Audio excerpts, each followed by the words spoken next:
Una vez que tenemos la relación algebraica entre la salida y la entrada, lo que nosotros llamamos la función transferencia, una de las cosas que nos interesa es conocer cómo responde ese sistema en función del tiempo. El análisis es bastante extenso, por eso dividí el video en 3 partes. En esta primera parte vamos a ver una breve introducción y vamos a analizar los sistemas de primer orden. El análisis detallado de la respuesta temporal para la ubicación de los polos en el plano complejo S lo iremos viendo a lo largo de este y los próximos videos. Por el momento quiero que se queden con la idea que habíamos vislumbrado algunos videos atrás, que nos decía que los polos podían posicionarse en cualquier parte del plano S y cada una de esas partes iba a representar una salida temporal diferente. En este caso, para los sistemas de primer orden, nos vamos a posicionar sobre el eje real. Consideren que siempre los polos que vienen de A1 no pueden estar en otra parte que no sea el eje real. Entonces vamos a analizar cómo funcionan, teniendo siempre en cuenta que hacia la izquierda tendremos un sistema estable y hacia la derecha tendremos un sistema inestable.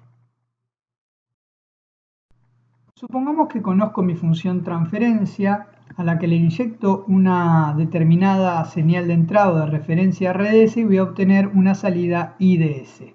La idea va a ser graficar en función del tiempo esa salida. Supongamos que quiero graficar mi entrada, entonces ¿qué hago? Antitransformo RDS y voy a tener RDT. Si fuese una entrada escalón, la gráfica del mismo es una recta paralela al eje del tiempo. Ahora lo que voy a hacer es lo propio pero con la salida, es decir, voy a antitransformar la salida, lo que me va a dar I minúscula de t, atento a esos detalles, ¿sí? I minúscula es para el tiempo, I mayúscula para el plano complejo S, y voy a graficar o voy a querer graficar esa salida I de t. En este caso voy a decir que mi señal de salida es una senoidal amortiguada. Atento a esto, a lo largo de este primer video, esta respuesta no será posible ya que vamos a hablar de polos que están sobre el eje real. Cuando hablamos de polos sobre el eje real, esta respuesta no se da. Pero los efectos de lo que voy a explicarles, esto me sirve. Y es lo siguiente.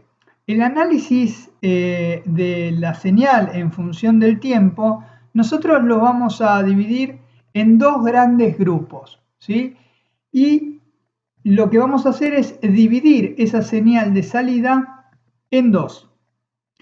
Todo lo que está a la izquierda de esa división, es decir, hasta el inicio, o mejor dicho, desde el inicio hasta ese punto, va a ser el análisis de la respuesta en régimen transitorio, ¿sí? Es todo lo que sucede hasta que alcanza cierta estabilidad, que ya veremos qué es. Entonces, en estos primeros 3 videos vamos a hacer hincapié exclusivamente en el análisis del transitorio. Luego vamos a tener a la derecha de esa línea divisoria el comportamiento del sistema en régimen permanente. Es decir, una vez que se estabilizó mi señal, bueno, vamos a ver cómo se estabiliza y cómo o qué valores va a tomar esa salida cuando t tiende a infinito. Ahora, ustedes me pueden llegar a decir, ok, ¿y dónde está esa línea? Bueno, esa línea va a estar siempre en algo que nosotros llamamos banda de error. Cuando la señal alcanza y se mantiene dentro de entre el 2 y el 5% del valor que va a tener en el régimen permanente, es decir, cuando el tiempo tiende a infinito, bueno, vamos a decir que prácticamente ahí es donde arranca el permanente y a partir de ese punto es que vamos a evaluar la función en régimen permanente. Pero quédense con esto porque aquello lo vamos a ver mucho más adelante, pero en los próximos 3 videos, este y los otros 2 que siguen, vamos a hablar solamente del comportamiento de la señal dependiendo de la posición de él o los polos cuando arranca en 0 hasta que llega a esa banda de error. Es importante destacar antes de continuar avanzando con el tema que existen 3 señales comúnmente utilizadas a la hora de evaluar la respuesta. Cuando hablamos del análisis del transitorio, por lo general siempre vamos a utilizar el escalón, ¿sí? Ahí tenemos la gráfica del escalón, sabemos que el escalón va a tener un valor A para el tiempo mayor a 0 y va a tener un valor 0 para el tiempo menor a 0. Y sabíamos que la transformada de un escalón de valor A va a ser igual a A sobre S. Tengan en cuenta que yo puse A para hacerlo genérico. Por lo general vamos a trabajar con A igual a 1, es decir, escalón unitario. Pero podría darse el caso en que A sea distinto de 1, por eso es bueno recordar esto. Por otro lado, vamos a tener la rampa que nos hace referencia a la velocidad del sistema, que va a valer A por T para valores de T mayores a 0 y obviamente 0 para valores de T menores a 0. Y la transformada de Laplace va a ser en este caso A sobre S al cuadrado. Lo cual es lógico, es la integral del escalón. Integrar significa multiplicar por 1 sobre S, ¿sí? Así que A sobre S al cuadrado. Y en el caso de la parábola tenemos A por T al cuadrado para T mayor a 0 y va a ser 0 para T menor a 0. Tengan en cuenta que acá ya no va a ser más A, sino que va a ser 2 veces A dividido S al cubo. Esto tiene que ver con la forma que tiene la parábola y que nosotros le damos a lo que sería la aceleración, ¿sí? Un dato que no es menor es, yo les decía al principio, el escalón, por lo general unitario, se utiliza para el análisis del transitorio, mientras cualquiera de estos 3, y esto lo veremos seguramente en videos futuros, tanto el escalón como la rampa como la parábola son utilizados para analizar el régimen permanente. Supongamos que tenemos un sistema de primer orden que tiene un valor constante en el numerador b y el polo está en menos a, por eso escribimos s más a en el denominador, ¿sí? Son valores genéricos. Ahora lo que voy a hacer es sacar a factor común a. Fíjense qué sucede cuando saco factor común a. Multiplicado por s me va a quedar algo que es 1 sobre a, ¿sí? Más 1, y el a que estaba multiplicando va a pasar dividiendo en el denominador.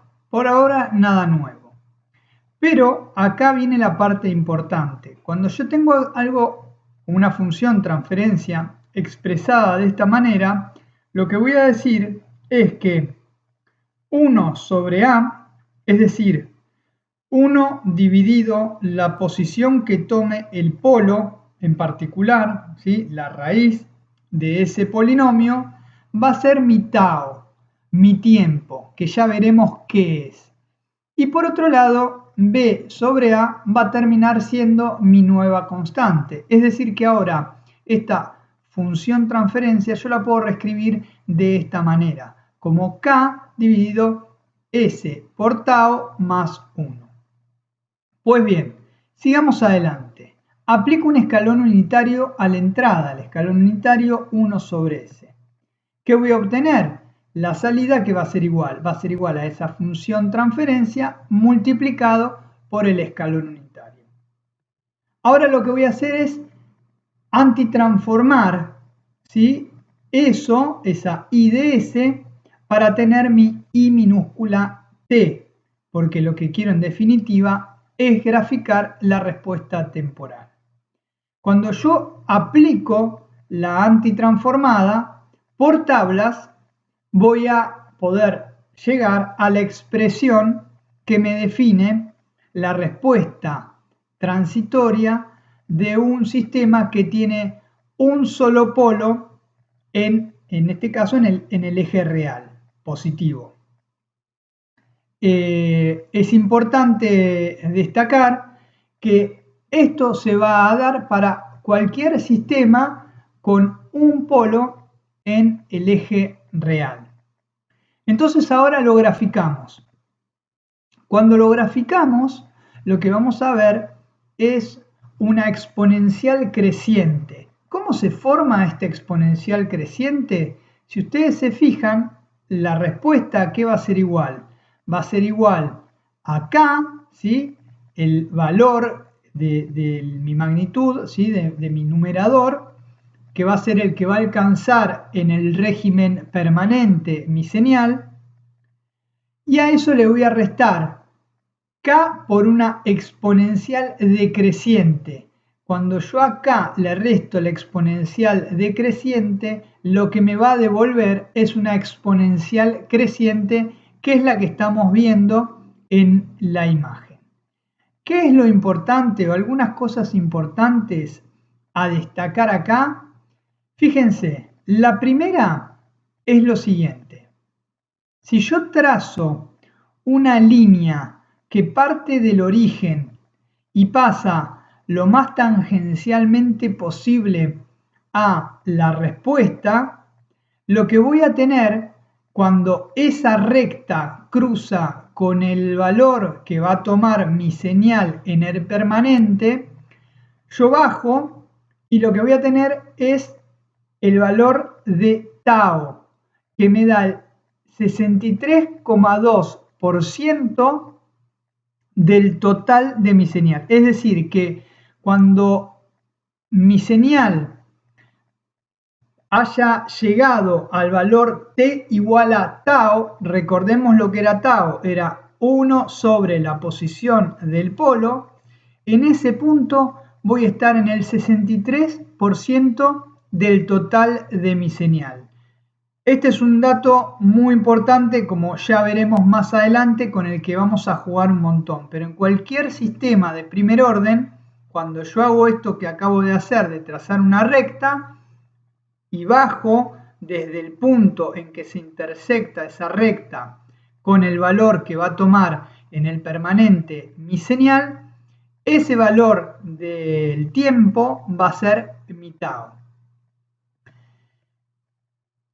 Otra cosa que es importante destacar es, yo voy a querer llegar a mi banda de error. ¿Se acuerdan que lo habíamos mencionado? En el régimen permanente ingresaba a la banda de error y habíamos dicho entre el 2 y el 5%. Bueno, en este caso yo voy a decir que mi banda de error va a ser cuando la señal entra dentro del 2% de error con respecto al valor que va a tomar en el permanente. Entonces tranquilamente podría decir que 0,98 de K, ¿sí?, es decir que me falta un 2% para tener K, va a ser igual a la función que me definía mi respuesta temporal, y fíjense la característica, que acá no estoy multiplicando por T genérico, sino que estoy multiplicando por TRE, ¿sí?, régimen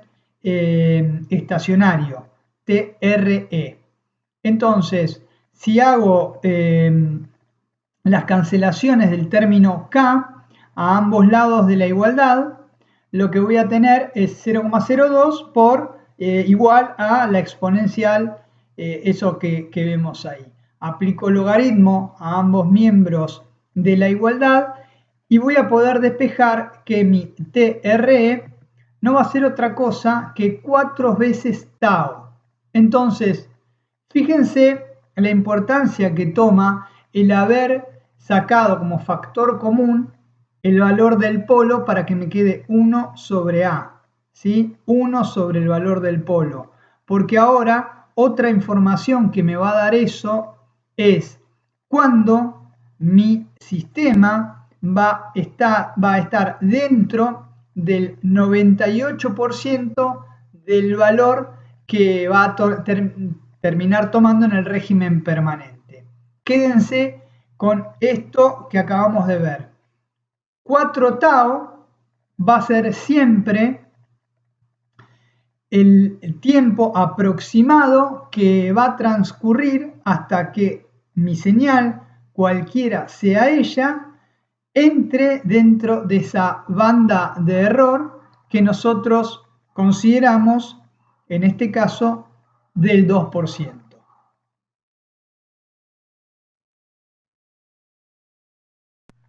Supongamos ahora, y para terminar este primer video, que tengo un sistema realimentado con un solo polo, pero con una ganancia K variable, ¿sí? Yo la puedo modificar.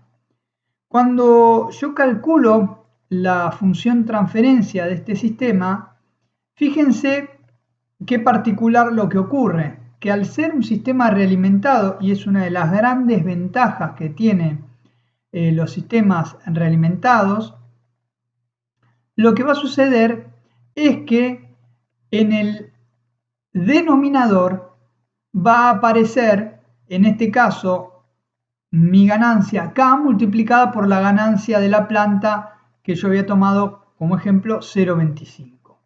Es decir, que a la posición original que tenía el polo de mi planta, yo ahora le voy a agregar un término que va a ser 0,25K. Es decir, que en la medida que yo voy variando K, lo que voy a terminar haciendo es variando justamente la posición de mi polo de lazo cerrado, ¿sí? La posición de mi polo de lazo abierto, en este caso, va a estar en -2, pero la posición de mi polo de lazo cerrado va a estar en un valor diferente a -2 justamente por este agregado. Y como les decía, es una de las grandes ventajas que tienen los sistemas realimentados. Ahora, nosotros habíamos dicho que el valor de la posición del polo es igual a 1 sobre tau. ¿Se acuerdan en el video anterior que sacamos factor común A y me quedaba 1 sobre A y decíamos que 1 sobre A es tau? Bueno, entonces A es 1 sobre tau. De manera que si yo aumento el valor de la ganancia K en el numerador, también va a variar en el denominador. ¿Y eso qué significa? Que el tau va a disminuir. Y ustedes de repente pueden pensar, bueno, ¿y esto a mí de qué me sirve? Me sirve para entender cómo, y fíjense, vamos a ir graficando distintas posiciones de polo a lo largo del eje real y cómo va a ser su respuesta. Dibujo la primera, más cercana al origen, y no solamente va a variar el valor que va a tomar en el régimen permanente, sino que va a variar el tau, ¿sí? La respuesta, el tiempo que va a tardar mi sistema en alcanzar el 63% de la señal, que en este primer caso va a estar pasadito 0,5. Vamos a colocar ahora, vamos a aumentar la ganancia de K, de manera que ahora el polo se me va a mover un poco hacia la izquierda. Es decir, que va a ser un poco más rápido que el polo anterior, porque acuérdense, en la medida que yo me alejo del eje del origen, el valor que va a tomar el polo va a ser mayor. Entonces el tau va a ser menor. Y efectivamente, fíjense que ahora el nuevo tiempo va a estar un poco antes de 0,5, ¿sí? Y también al haber aumentado el K, obviamente el valor que va a tomar mi sistema en el permanente va a haber crecido. Y así me vuelvo a mover hacia la izquierda y seguramente vamos a notar lo mismo. El tiempo en que va a alcanzar mi sistema el 63% va a ser más rápido. Y así sucesivamente con el último punto, que sería el más rápido de todos y el que tiene mayor amplitud. Entonces, corolario de este primer video, los sistemas que tienen un solo polo, ¿sí?, de orden 1, van a ser, o mejor dicho, van a tener una respuesta temporal en el régimen transitorio que será una exponencial creciente desde 0 hasta un valor acorde al valor que tenga, por un lado, la entrada y por otro lado, el valor de mi ganancia. Y la respuesta va a ser tanto más rápida conforme a que yo me vaya alejando del origen.